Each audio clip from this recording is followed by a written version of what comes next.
What's going on, my friends? I was talking to a friend slash client of mine the other day, and he was kind of expressing some thought processes and some beliefs that I've kind of identified as common within the people associated with YouTube fitness as a potential deficiency, something that might hurt your progress in the long run. And I've seen it myself time and time again as a coach as well. So I figured this would be a good opportunity to kind of touch on these things. There's kind of two central points I want to get to.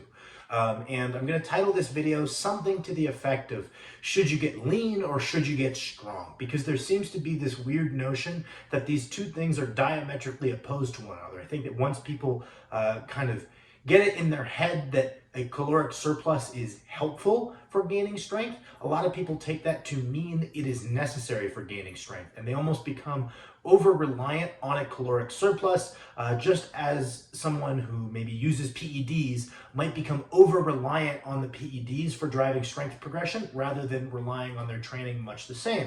So they're underdoing their training, but because they're in a caloric surplus, they're able to get stronger, so they think that's a necessary part of the equation. And something I've told many of the people I coach who have talked to me, and they say, Sam, I'm not really happy with how I look, yada, yada, yada, but I do really want to get strong. What do you think?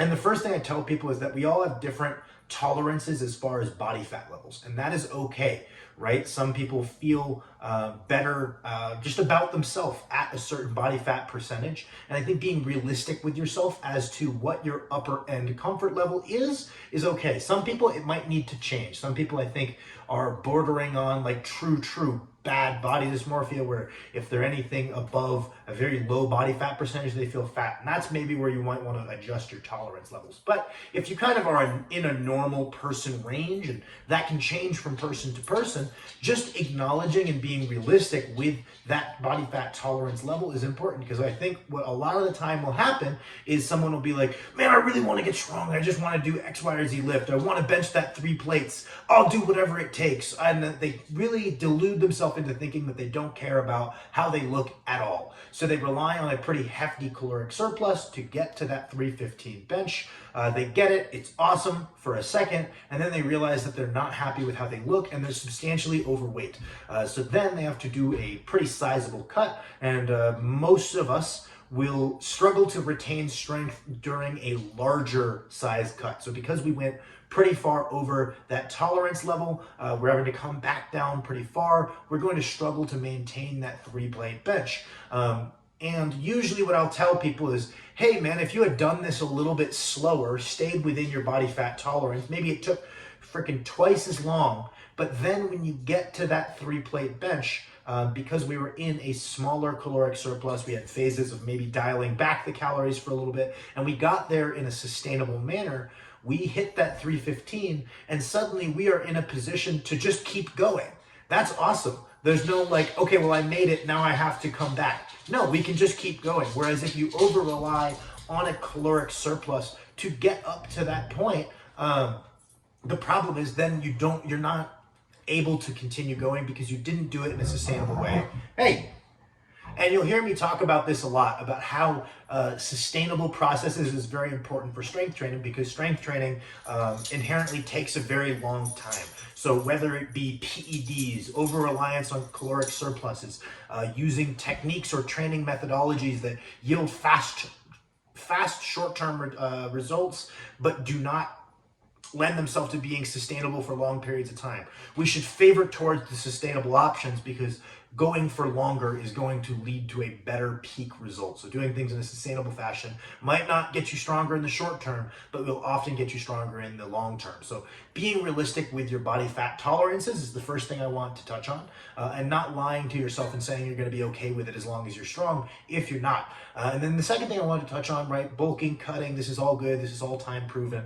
If you want lots of opinions that I agree with, you can go check out Paris's channel. I'm sure if you know my channel, you know Paris's channel, Mr. Bald Omni-Man, and his whole shtick against main gaining, and all. I think all of that's awesome. but we can also just get a little bit more abstract. And I actually know Paris well enough to know that he does this himself quite a bit, right? Where we can kind of zoom out a little bit, right? Rather than obsessing about numerical minutia of protein, fat, carbs, caloric surplus, adjusting to activity levels, being in X, Y, or Z small surplus that's very hard to track. A lot of the time, sometimes we might be looking, well, okay, well, let's see, what do I want to be? I want to be a really big, strong guy. That would be myself talking. So what am I going to do? I'm going to start adopting the habits that I would associate with a really big, strong guy, which is probably the inclusion of calorically dense foods spaced multiple times through the day, more feeding windows, kind of the things that are going to be associated with a very big, strong guy, maybe even a fat, strong guy, right? If your goal is to be a lean, strong guy, there's nothing wrong with that. I just think that a lot of people will kind of bifurcate that into phases of getting strong and phases of getting lean exclusively. And I know this is weird coming from the guy who's always talking about he who chases he who chases two rabbits catches neither. But the rabbit is that singular, I want to be a lean, strong guy. Right? These two things are not diametrically opposed. It's just your goal is specifically contingent on getting as strong as you can while being a lean guy.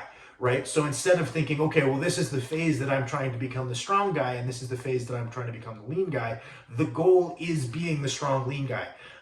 And you want to adopt the habits associated with what someone who is strong and lean might. Some people just, that's their genetic propensity, regardless of what they're doing. If they get strong, they're still going to be lean. But if we imagine, well, what would a strong, lean guy be doing? Probably is pretty meticulous and consistent about his diet, probably has a relatively high protein intake, probably has a sufficient fat intake, probably eats a reasonable amount of fruits and vegetables through the day, and then fills up his remaining calories with carbs. He probably maintains a high step count per day. He might do some dedicated cardio work on a daily basis, right? So we start adopting these habits, probably does, because a lot of us have visual goals, probably does accessory work that is solely based on those visual goals. So maybe some fluff work, some beauty work, like biceps and lateral delts potentially. So we just want to start adopting those habits, right? And that's not to say that we want to always have the exact same diet with no periodization, right? Because as Paris has talked about many, many, many times, main gaining is not as efficacious as having periods of bulking and cutting. But those periods of bulking and cutting should happen within that kind of interval of body fat that you're comfortable with, not going super outside of that interval. And it should also kind of zoom out every now and then and say, okay, well, what is my goal? My goal is to be lean and strong. These things come together, and kind of approaching these two things at the same time on some level makes it sustainable. So you can just keep going. So that would be my kind of talking points that I thought up talking to my friend the other day. Please let me know what you guys think. Thank you for watching.